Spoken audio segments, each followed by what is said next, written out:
Welcome to Friday Morning Dharma on March 31st, the last day of March. Why don't we begin with some meditation? Please settle into a comfortable meditation posture. The most important feature of which is for our spine to be straight and relaxed.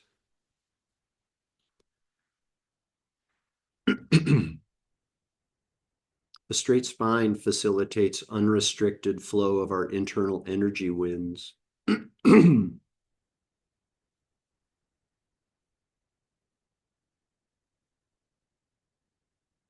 Our mouth is closed, our jaw is relaxed. And if you haven't already done so, please go ahead and softly close your eyes.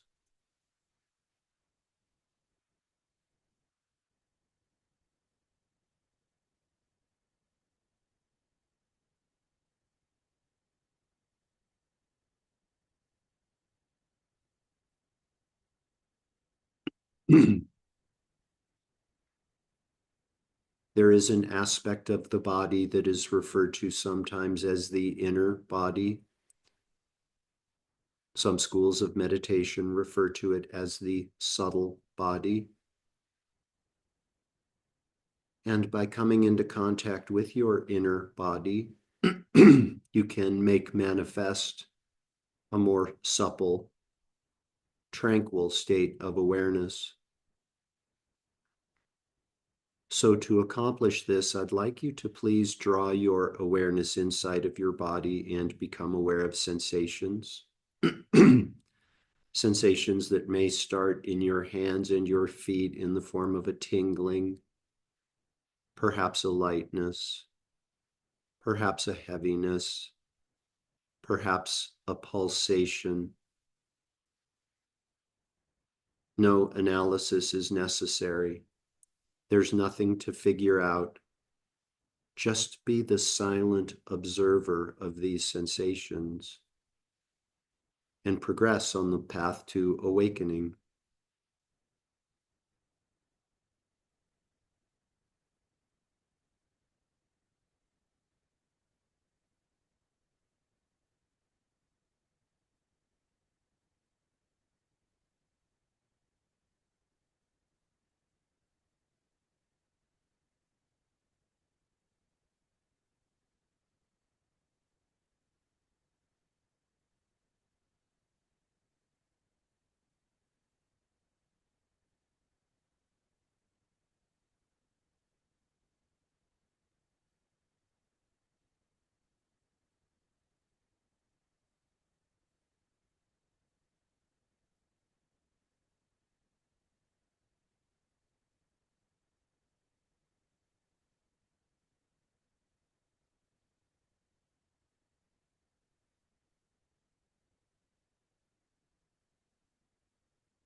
Moment by moment, the mountain observes silently in a state of perfect stillness. Rain may fall on the mountain or not. The wind may blow. The sun may shine. A small animal may run across a fallen log and then jump into hiding. The mountain simply observes silently. No praise, no blame, no hope, no fear.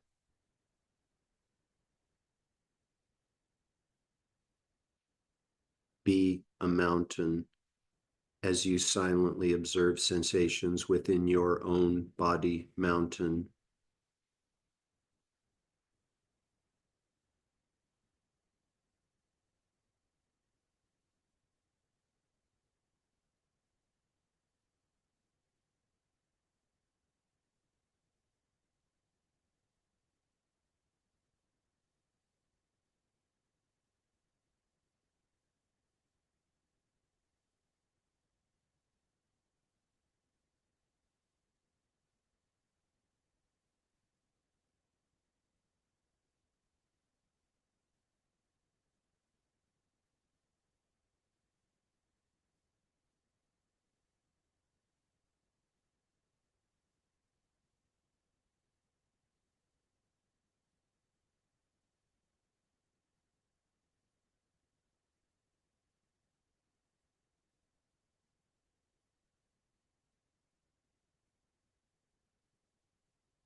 please gently redirect your awareness.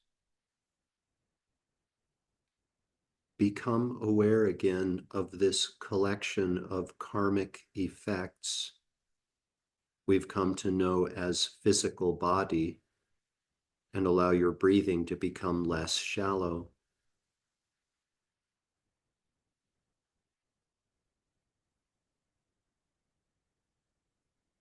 Taking deeper and deeper breaths, become aware again of the garments of clothing resting on the surface of physical body.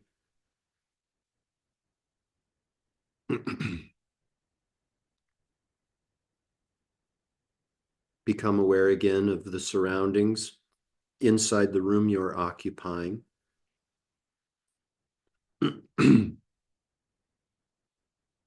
Deeper and deeper breaths, becoming aware again of the world that exists outside of the room that you're occupying.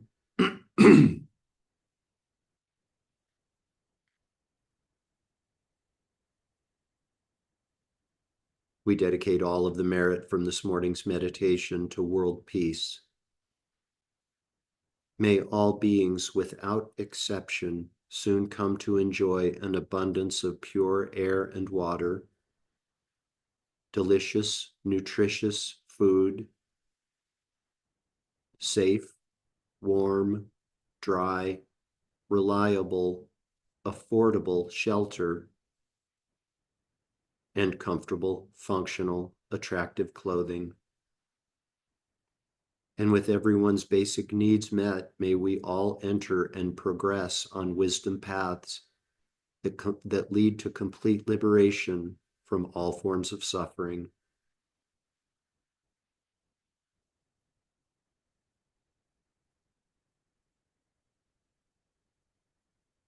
Completely fill up your belly and lungs with air, and when you're ready, you can open your eyes and bring your meditation to an end.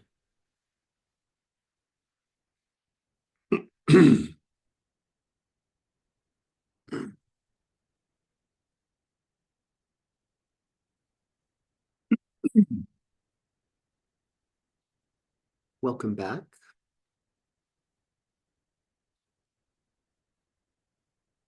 So for the last couple of weeks, I've been singing the benefits of committing certain aspects to Dharma, of Dharma to memory. And the one that we've been focusing on are the 6 bardos, as explained in the Kagyu school of Buddhism. The 6 bardos, of course, being the bardo of this life, the bardo of meditation, the bardo of sleeping, the bardo of dying, the bardo of dharmata, and the bardo of becoming.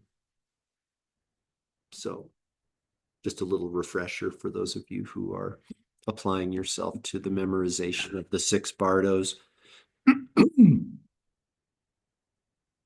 Last Monday,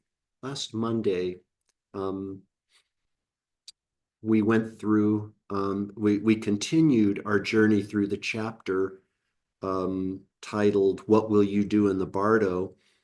And I saw a aspect of the presentation of the bardos that I hadn't seen before, where the author of the book, Yangye Mingyur, talks about the 6th bardo, the bardo of becoming, and the bardo of this life continues. And I won't sort of explain the context of that and go back and re-summarize that particular teaching. I just want to speak to the fact that I became very enthused about this revelation of basically the cycle of samsara all being one life, essentially. The forms change, the realms might change, but in this explanation from Yangye Mingyur, it's kind of at some level all the bardo of this life. It's all within the context of samsara.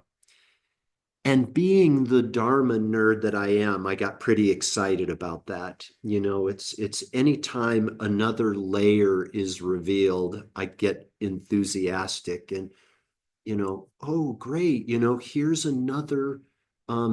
another teaching, another perspective that helps us get a more clear appreciation and understanding of samsara. This is good. It's good to be enthused, I believe, with um, greater insight, maybe deeper insight. And we need to be clear that we're talking about samsara, the nature of which is suffering. So, while it's good to have more clarity on what we're dealing with, this experience that we're having, I think we also need to be very clear that the whole point of this is to transcend samsara and get out of it, right? I think there's a middling way that we should aspire for.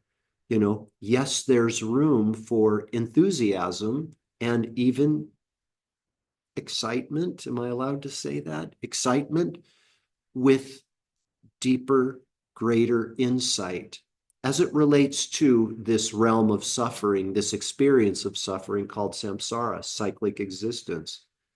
And at the same time, let's be clear that the whole point of this is to get up and out of samsara, right? To get off the wheel of karma, to transcend and escape contaminated rebirth. Nothing redeeming about samsara, nothing whatsoever. And it's good for us to be clear on that and clear on our aspiration to get to a place where all we know, all we know is pure consciousness, free of rebirth, free of karmic effects and free of creating causes and karmic effects, free of creating any cause that will result in our coming back. So kind of a middling way, we want to kind of strike a balance. So yeah. Um, let's continue with our reading, and we might get through the entire chapter. I said when we started In Love with the World that I wouldn't go through line by line, page by page, like I did in my training in the Kadampa school. But because this chapter on the Bardo, the whole book, as I say, is about the Bardo, but this chapter in particular, what will you do in the Bardo? Um, because this is kind of the central topic of the book, it makes sense to me that we do go through it line by line, and we've got another page or two to get to read and contemplate. So,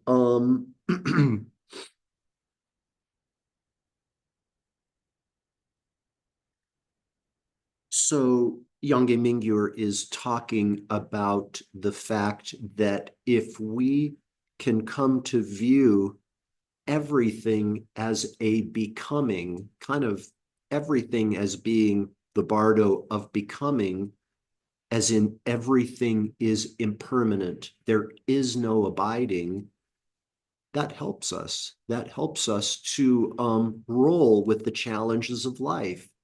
Impermanence is one of the great opponents to the karmic effects that cause us suffering, namely change. We don't like change. We want things to remain the same.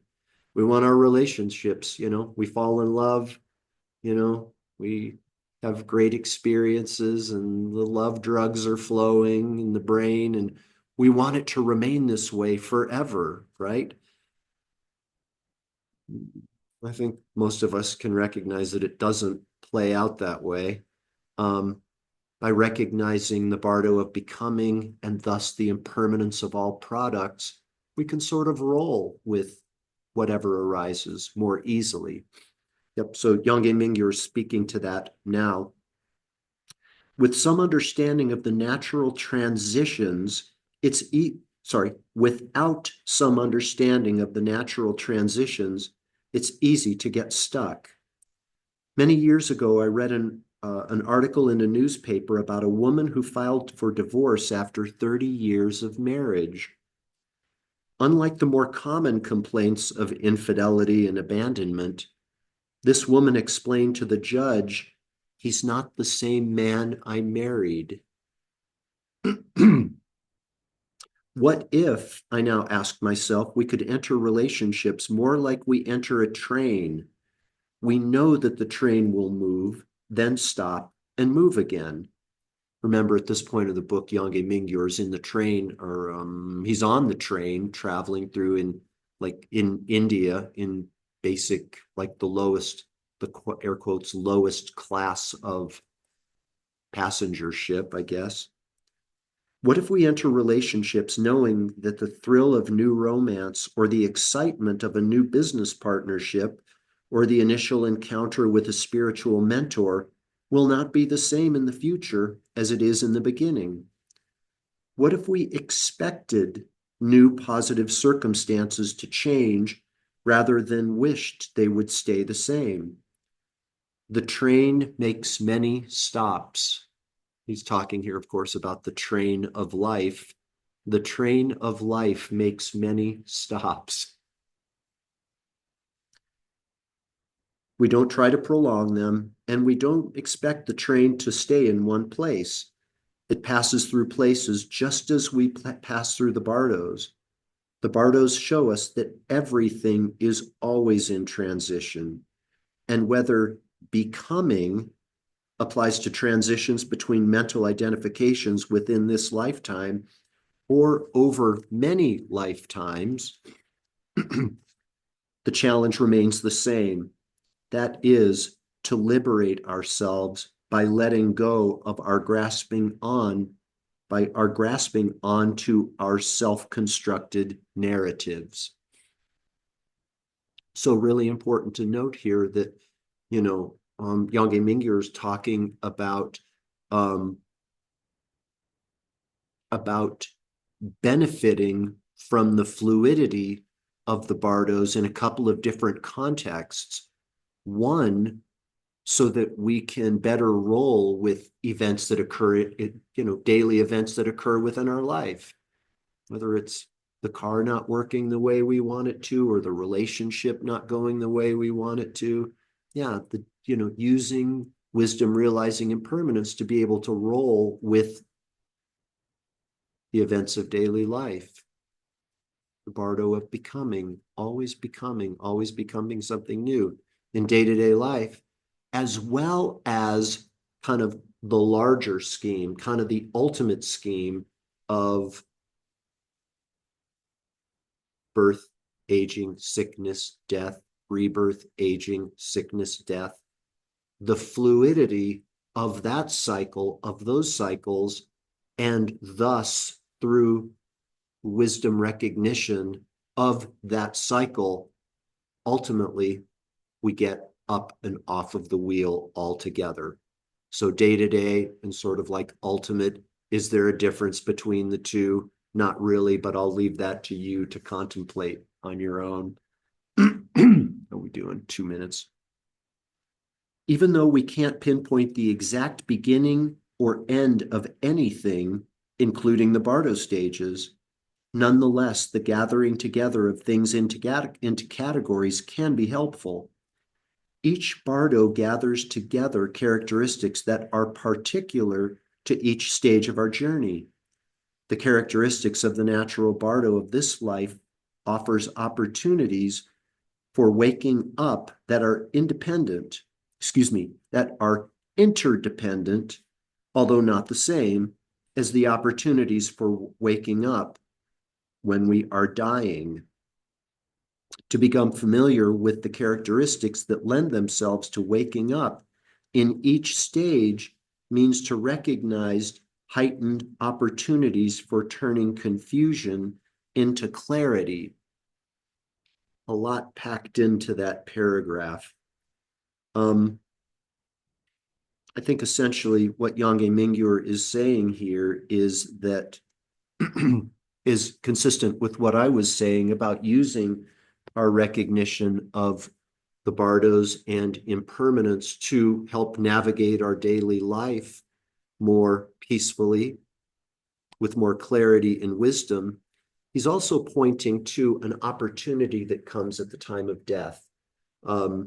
And in Buddhism, at least in Vajrayana Buddhism, they say that the most important moment of this entire cycle called this life is the moment of our death.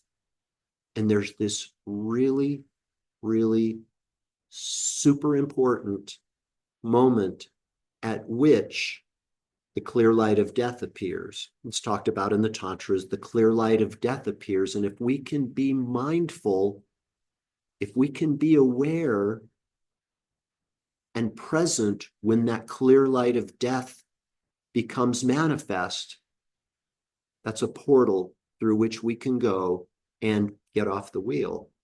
So there are a couple of different paths for awakening that can occur through this Dharma. And one of them is at the time of death, when the clear light of death becomes manifest. And if we're present, if we're aware, if we're mindful, we can see, oh, here's the opportunity. We go through into the clear light of death, and we're out. We're done. We're done. No more uncontrolled rebirths. And that's what Yange Mingyur is pointing to here. Just one little thing before we break. And I think I've spoken about this before in the Kadampa school for sure. And I would imagine most of the other Tibetan schools, there are sadhanas, methods of practice, sadhanas, that are practiced over and over and over, in which we rehearse the death process. We rehearse it in preparation. So these different appearances occur as the different elements dissolve, the earth element, the fire element, the water element, and so forth. As these dissolve, certain appearances arise. And so practicing these sadhanas is like dress rehearsal for the main event, which is the actual. I realize I'm kind of giving away the plot of the story, of the plot of the book, but so that when the air quotes real death occurs, we'll recognize, oh, here's the dissolution of this element, here's the dissolution of this element, here's the clear light of death. Here I go. This is my opportunity to exit stage left. So Yange Mingyur, in so many words, is pointing to this in that paragraph, as well as using impermanence in the bardos for us to, navigate the challenges and joys of this life. Okay. 3 minutes past 9. Thanks, you guys. Have a great, great day and a great week. Thank you, Jeff. You're most welcome. Thanks, Jeff. Thank you, Jeff. Thank you, Jeff. Bye, everyone. Bye. Thanks. Have a good day.